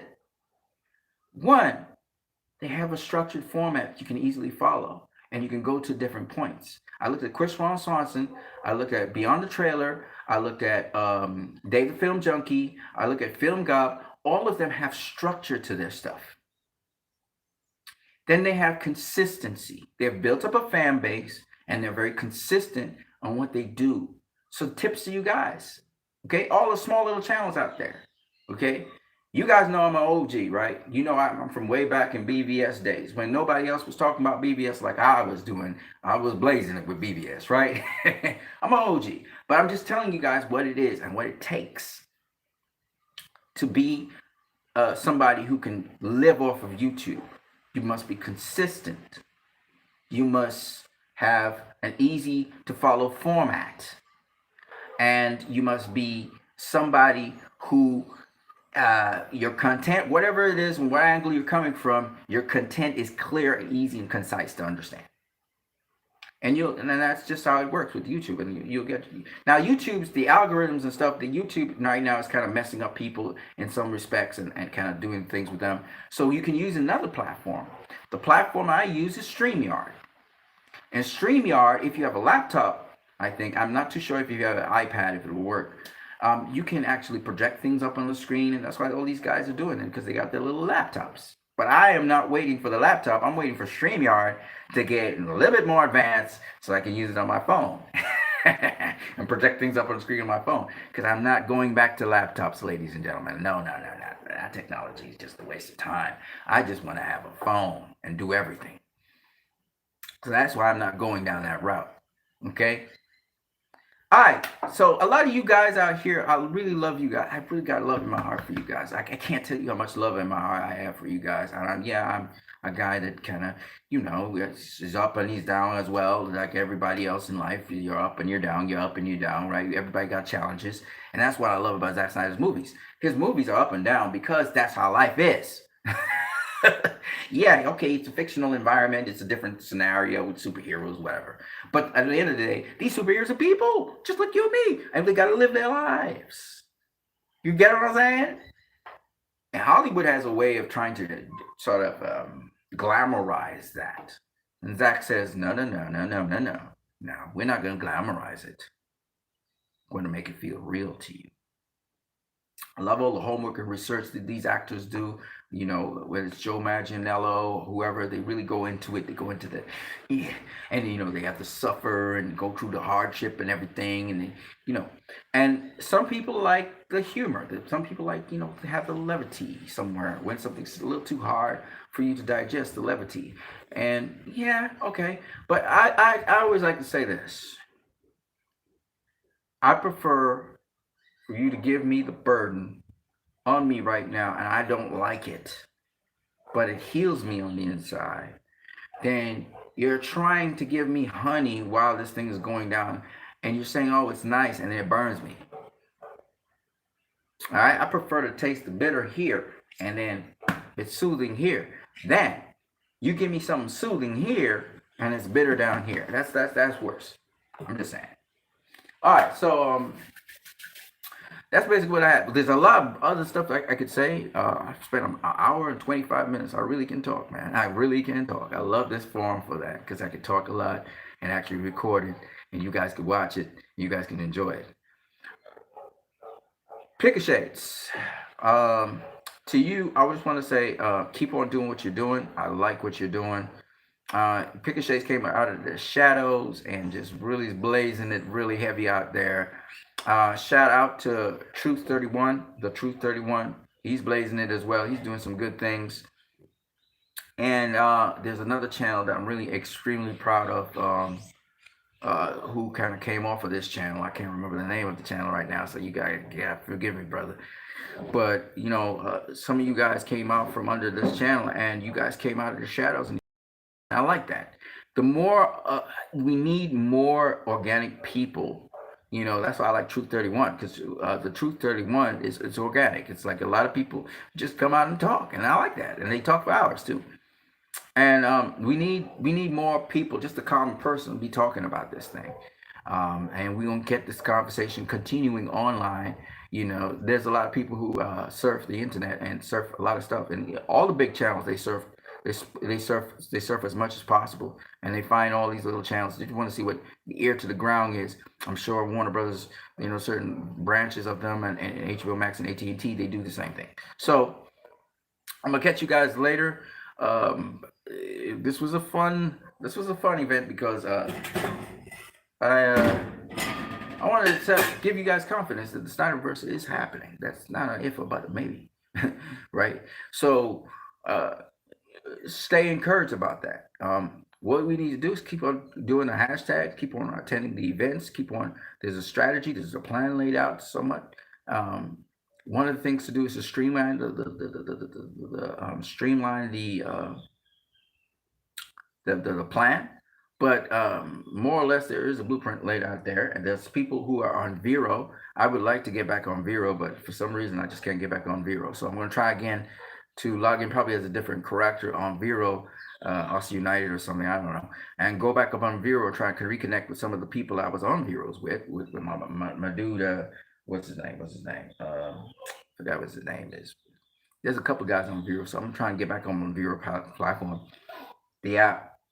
I guess I'll just have to get in there. I don't know exactly how I'm going to do it because I can't remember my login information for the life of me. So I'm going to try and get back on Vero and just get in the mix with these people and the music and all the stuff that Vero has to offer.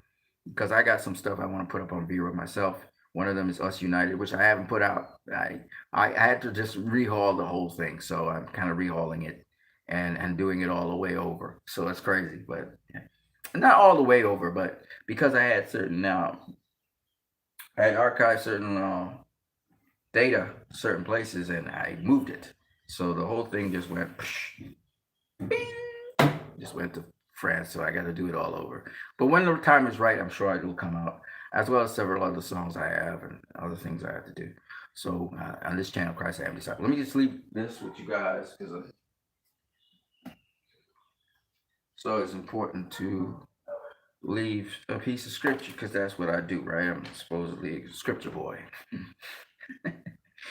Yeah, okay. Let me see. Scripture boy got a little something for you guys today. Yeah, this one's a dark hour. It's dark scripture, but it is what it is. Here's I go.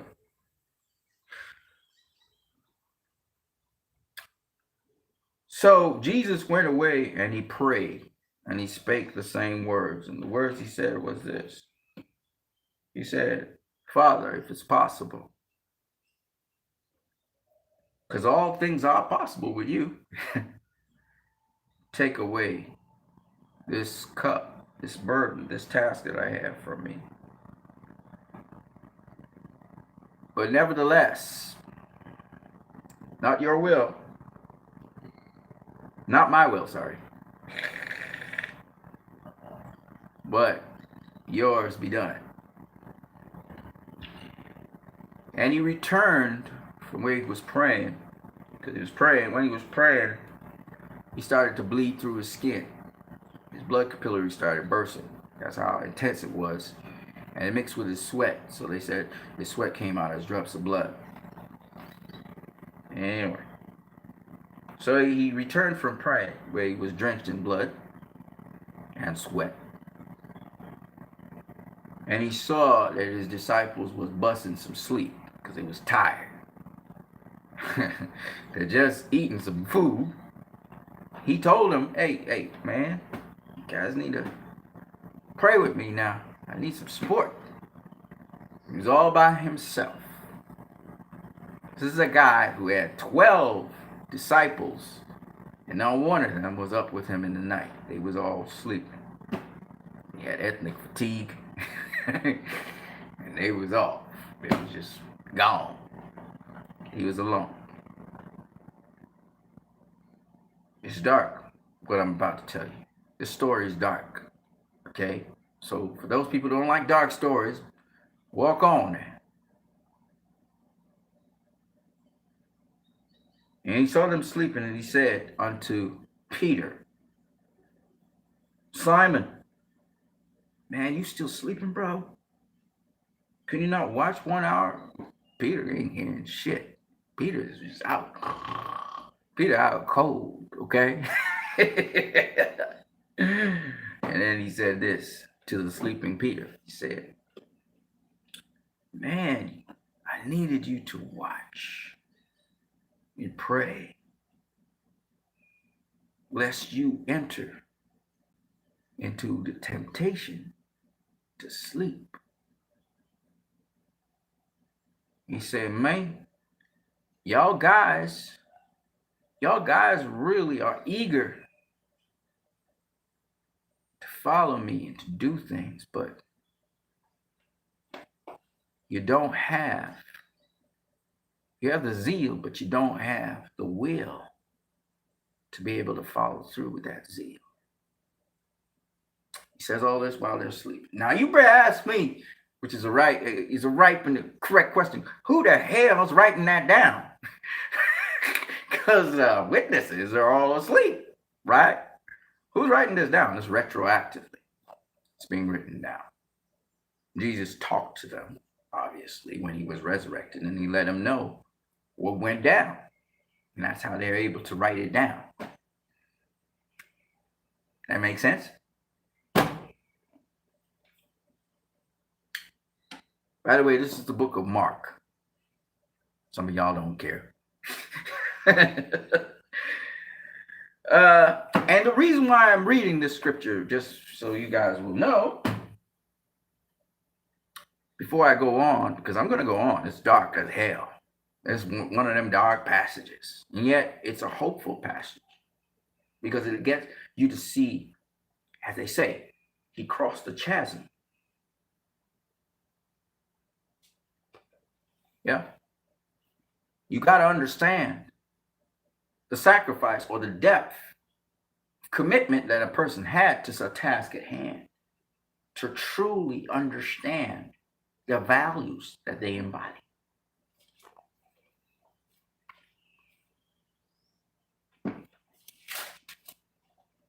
Let me continue.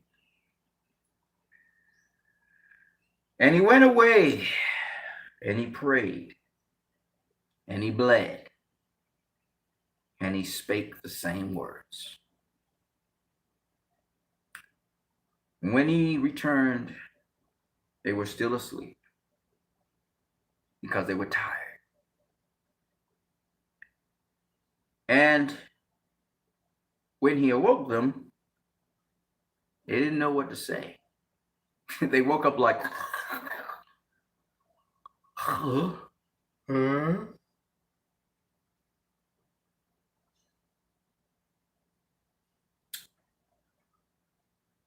And he then went back and he prayed, and they went back to sleep. And he said, And he returned a third time to them, and he said, "Sleep now, take your rest. It is enough. The hour has come. Behold, the Son of Man is betrayed into the hands of sinners. Rise up, let us go. He that betrays me is at hand." Here's my question to you guys. What did Jesus want them to pray with him about? What was his prayer?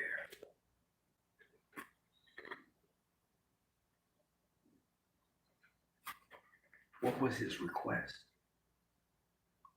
I'm going to read it back to you.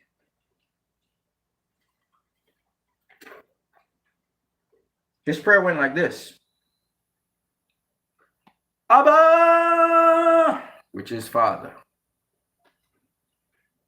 Abba, all things are possible with you.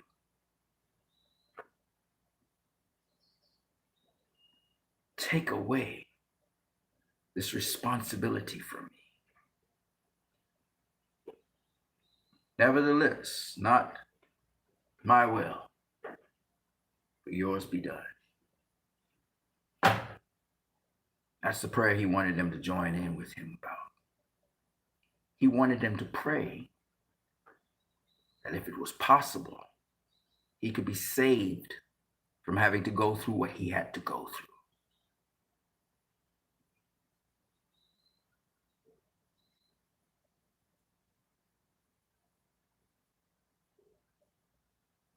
Nobody was there to save him. The hero sometimes is not saved from his destiny of suffering,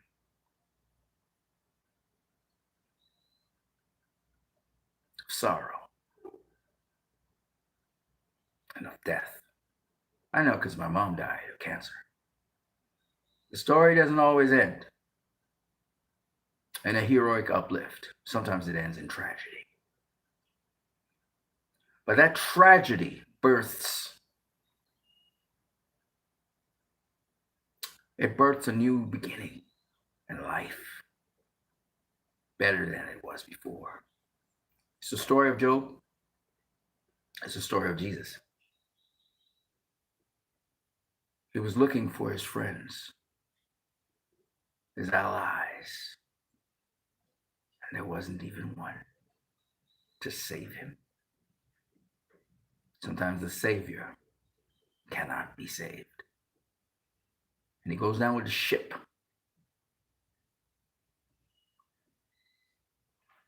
While everyone else is saved. Eventually. Zack Snyder's Batman v Superman was that story.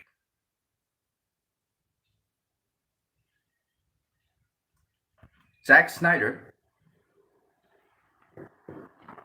spoke about the biblical reference of the death and resurrection of Superman.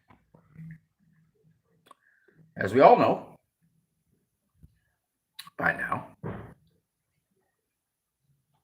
the time stamp of Superman's death and his resurrection is one and the same.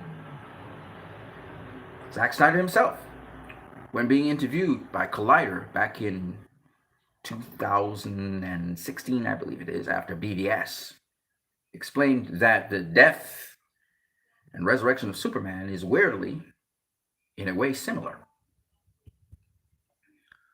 That timestamp, Zack Snyder had fun when people asked him about John chapter 2, verses 37 to 52. For those of you who don't know what that says, it speaks about Lazarus' resurrection from the dead by Jesus. And Zack Snyder basically confirmed that it wasn't by chance that he was doing that, but he said, Listen, you guys go check out this podcast and where it was discussed online. And you guys can go into Justice Con and check that out. And just in case you guys think that Zack Snyder was alien to and didn't want to acknowledge whether you believe it's a mythos or not, the Bible, go check out the origin of the mother boxes, the art that he drew his inspiration from for each of the characters that you saw in the mother box, whether it's Batman, Wonder Woman, The Flash. Go Google it. I thank him for boldly and in a very strong way, deeply pointing to the crucifixion of Jesus Christ in his movies. This is a well-learned man who chose to highlight Jesus on Easter in BVS. That's why I read this piece of passage. I didn't know I was going to read it, but I read it. Because with no particular agenda I have, it says, "And though I be lifted up, I will draw all men unto me." Powerful statement that was reenacted in BVS and Justice League. The Peter in that story, the one who was sleeping, became that drawing of all men unto me piece, became the head of the then group of apostles. And what do we mean by the head? It just means he was one of the guys, the elders, who helped to pull those like believers together.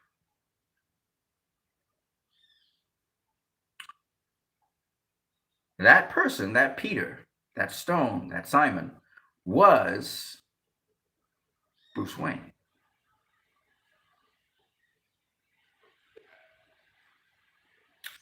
With Superman's death, it is Bruce Wayne that drew and realized he needed to draw the team together. I will leave you with that. I want you to know, there's so many motifs of Justice League, so let me just go with it. I want you to know that being alone doesn't mean that you're lonely. Let me say that again. I want you to understand that being alone doesn't mean that you're lonely.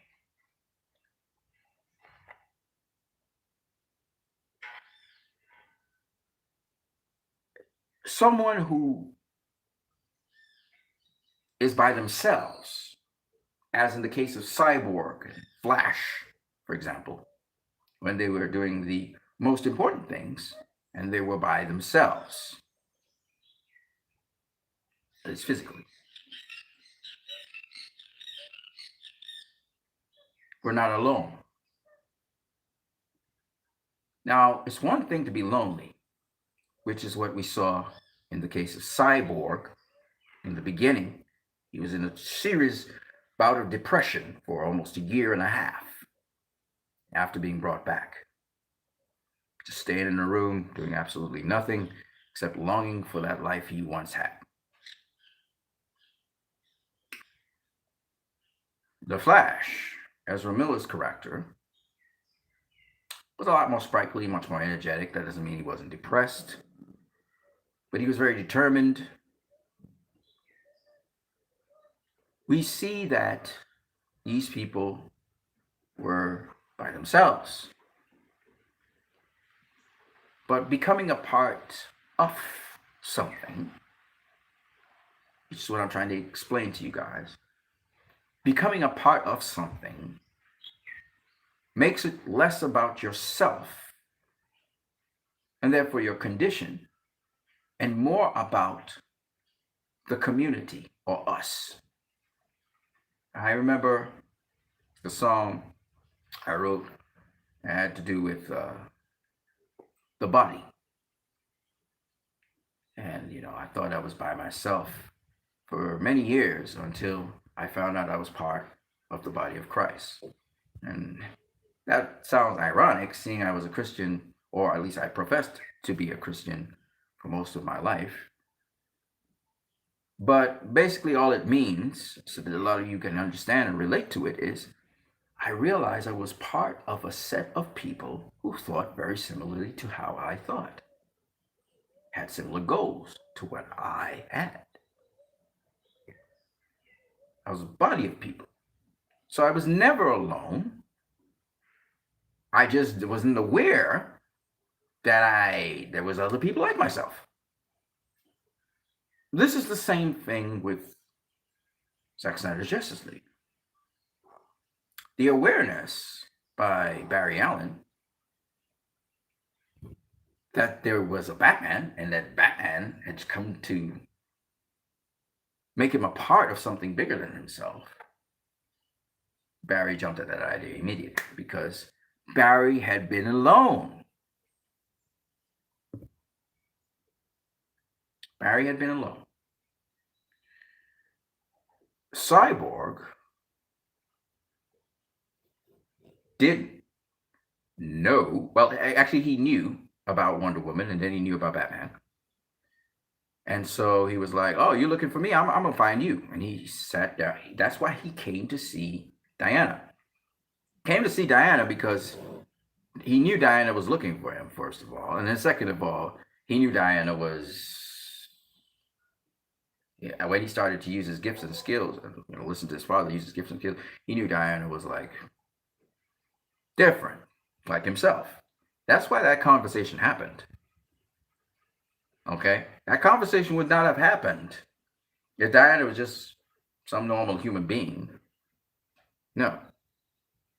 He picked Diana when Diana was looking for him because he realized she was different. So when Cyborg joined these people out of necessity, again, it's because these people are like himself. And he thinks he can relate to them in some sort of way. All right? That's why Cyborg says at the end of the movie, I'm not broken. And I'm not alone. Because he realizes that he's in a community of people who have similar challenges that he has and who are like himself. Right? So whereas he didn't feel like he fit into anything and he felt like he was a freak, which is something that, remember, the two Krypton parents of Superman said, he'll be a freak. They'll kill him, right? Why freak? Because the abilities he has both could be very disadvantageous to him, at the same time, advantageous to him, right?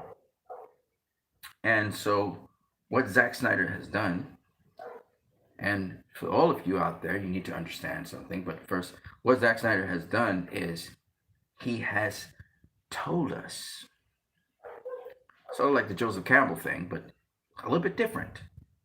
He has told us that there's the good side, the plus side, the advantages of being a god, and then there are the burdens or negative things or disadvantages of being a god. And just so you guys will understand where I'm coming from, because I'm coming from a place.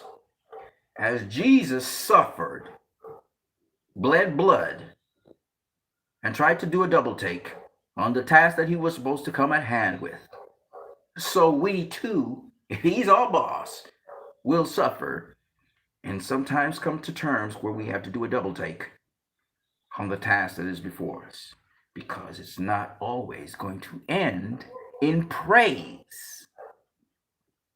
You're not going to be praised for everything you do in your life. In fact, some of the most significant things you will do in your life, you will be seen as the villain. You will be seen as the enemy. You will be chastised, spat upon. You will be crucified for it. I want you to understand why I appreciate Zack Snyder's work. The hero is not necessarily the person that's perceived as the hero.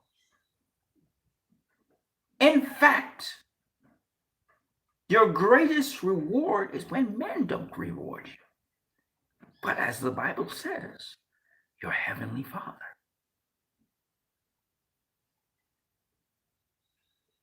Because he says, I reward that which is in secret.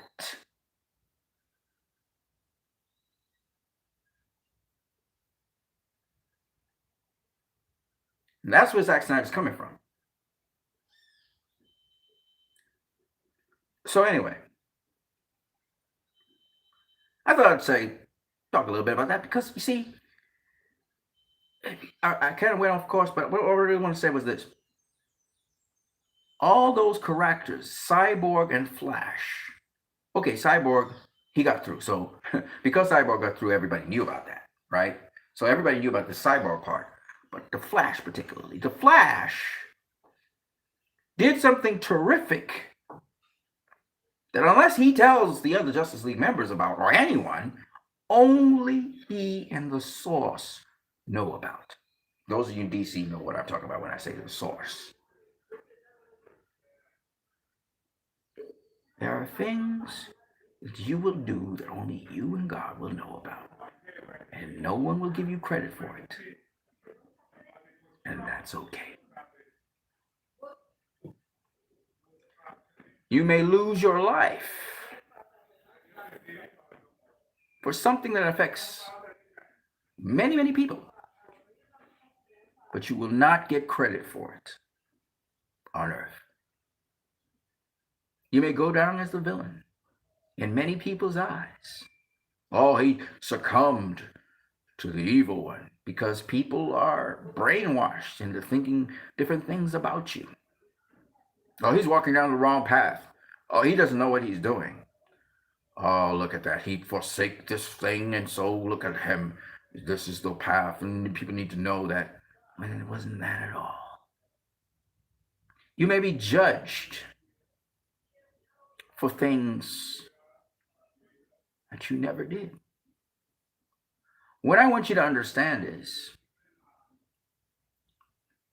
it's not what people perceive you to be that's important.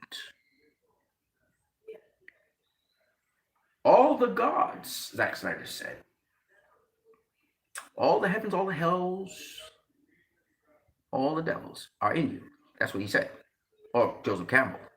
I want to say this, and this is biblical. Ye are gods. You are a god if you have a sphere of influence around you. But please do not get carried away with that understanding. For being a god means this: that you will go through crucibles on behalf of those people you influence. You will suffer on behalf of those people you represent.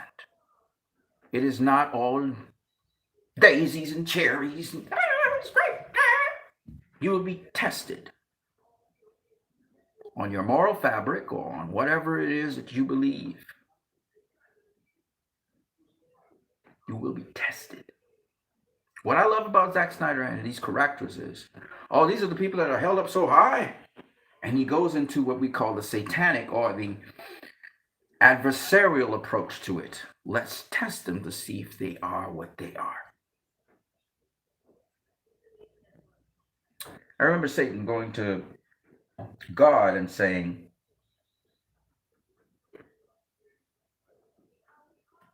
Servant Job, you think he's all that? Let evil befall him, and he'll curse you to your face. God said, all right, he's yours. Just make sure and don't kill him.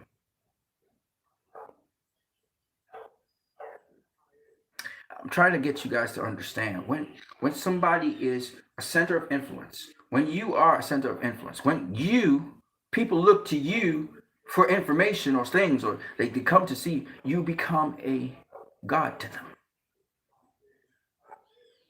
And gods can fall. In fact, may I say to you, in Psalms 2, it says, ye are gods, but ye will die as men.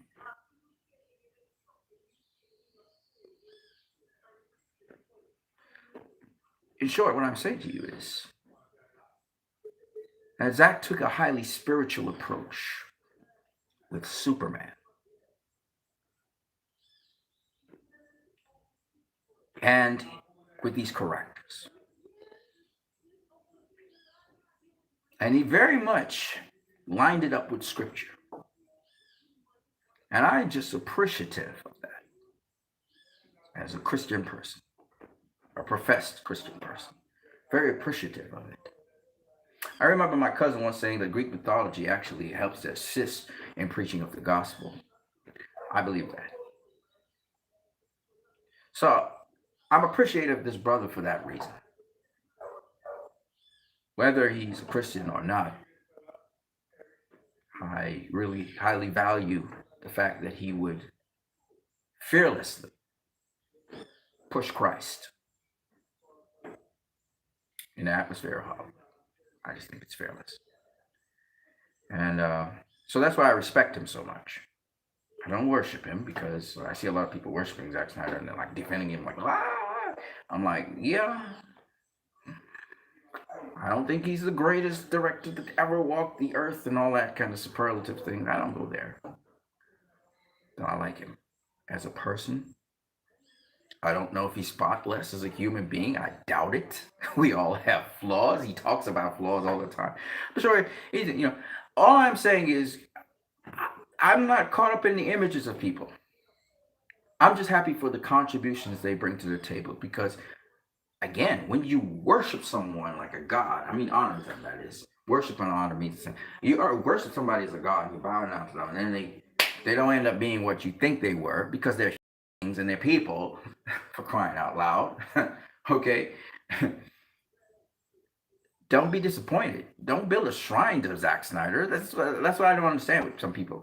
Don't build a shrine. He's giving, what he wants you to do is embrace the message he's giving you. If you enjoy that message, take it and carry it with you and use what is necessary of it.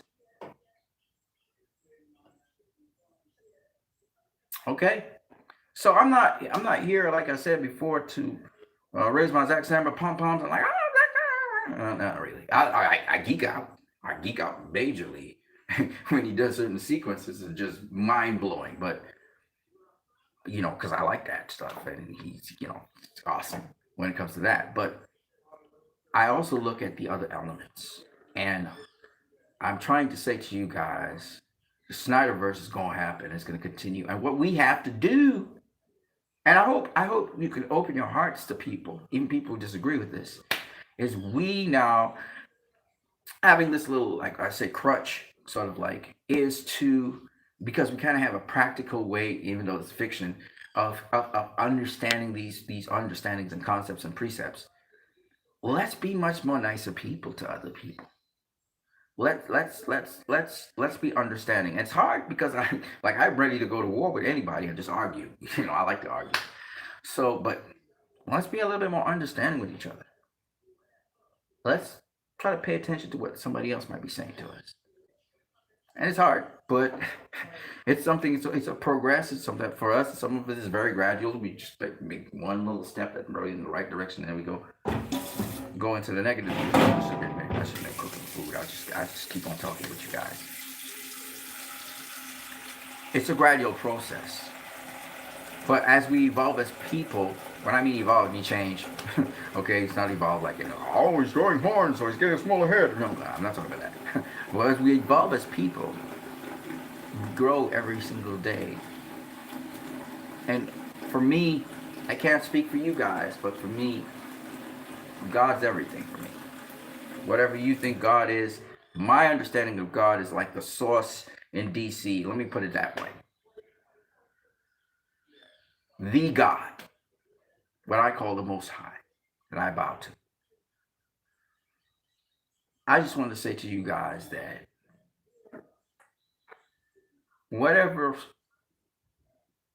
you tap into, whether it's a quality, whether for me it's a source, don't forget to do it every single day. I'm grateful to be alive. I guess all of you guys are grateful to be alive, especially in this COVID environment where a lot of people were dying like flies. It's good to be alive. And let's take that life and let's try to sometimes think outside of our personal feelings, space, and thoughts. Just for a moment. And think about someone or something else other than ourselves, or maybe something bigger than ourselves. We live in a wonderful, beautiful world of which we have not discovered even a half of it. There's a lot about the world we live in that we don't know. I've been looking at animals for many, many days. Even though I'm talking about restore the SnyderVerse, I've been watching boxing and animals and all kinds of things. And one of the things about animals is so mysterious and beautiful and wonderful is their capacity to do things we just never thought that possible for them to do. Dogs reading, tigers and birds playing together. These are just defies logic. But if you've trained an animal from young and they've been babies together, will I eat my buddy? No, I won't. I won't see him as food.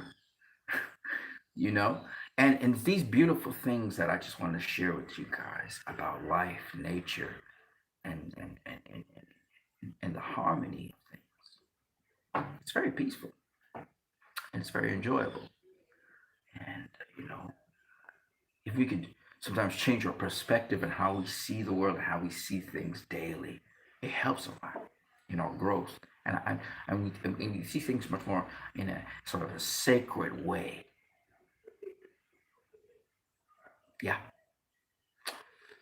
Anyway, that's all I got for that. I know I went off into a tangent somewhat, but you guys have a good one. It's nice to have seen you guys. Thanks for tuning in. Thanks for even hitting the like button. For some reason, you guys did that.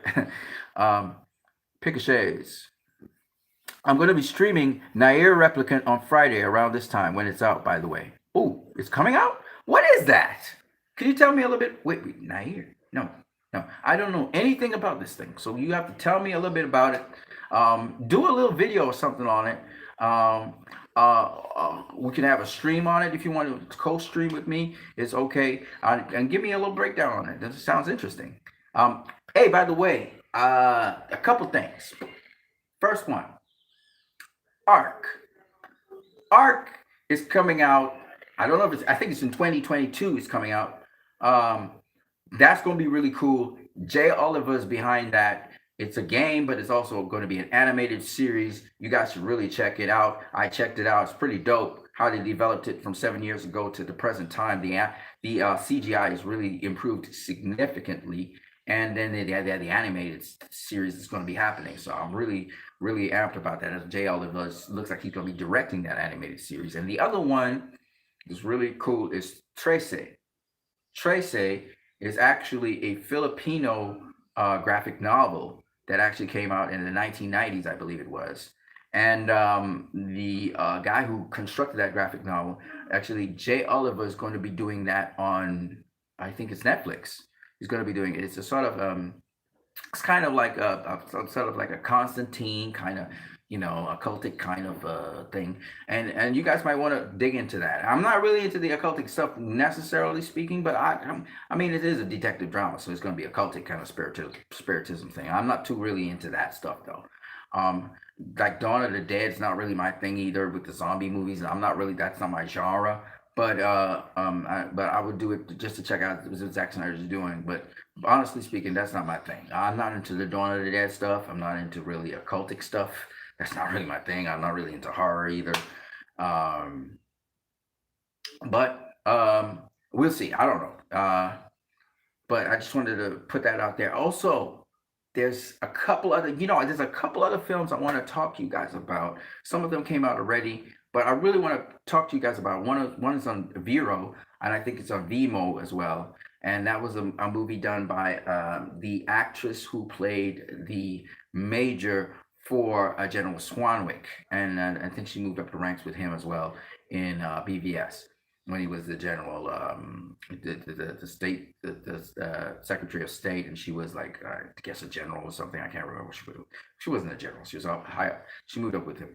That actress actually, she did two really great movies. One with Harry Lennox, and then another one that was talking about the COVID situation.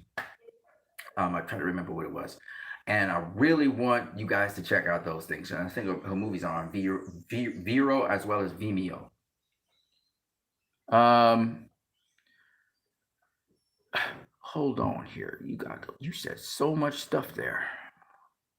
Okay, so Pikachu said, "Yeah, I covered Zod killing in comparison to the Price comic story in my comparative review." Okay, Godzilla versus Kong is still not released in my region. Wow, that's something. That is what I meant with Draken and Nier. Those games really hit you the way you described. Interesting, interesting, interesting. I'm going to be streaming Nier Replicant on Friday around this time when it's out, by the way. It's a game with a powerful story. And that's what I'm talking about. Even some of the Japanese magma and anime really have some deep-rooted spiritual stories, like spiritual roots. Hold on a second. It's really cool to hear that. Picashay says, I just pre-ordered it and have spare space on my PS4 so it can download while I'm at work. Oh, that's so dope.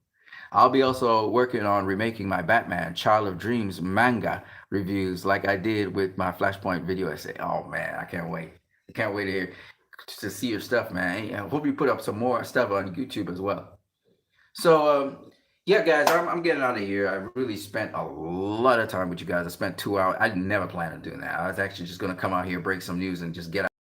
And it ended up being a lot longer, but that's awesome. So I'm gonna catch you guys later. I have to go out, do a whole bunch of things still. I'm getting more supplies for the house and moving around, doing different things as a business person. You guys have a good day today. Hopefully we could talk a little bit more about all kinds of things. I mean, we don't just talk about Zack Snyder stuff. I mean, we talk about other movies. I gotta go into my other channel now. That's my boxing channel, and give some people some updates on boxing. So I'm gonna catch you guys later. Peace.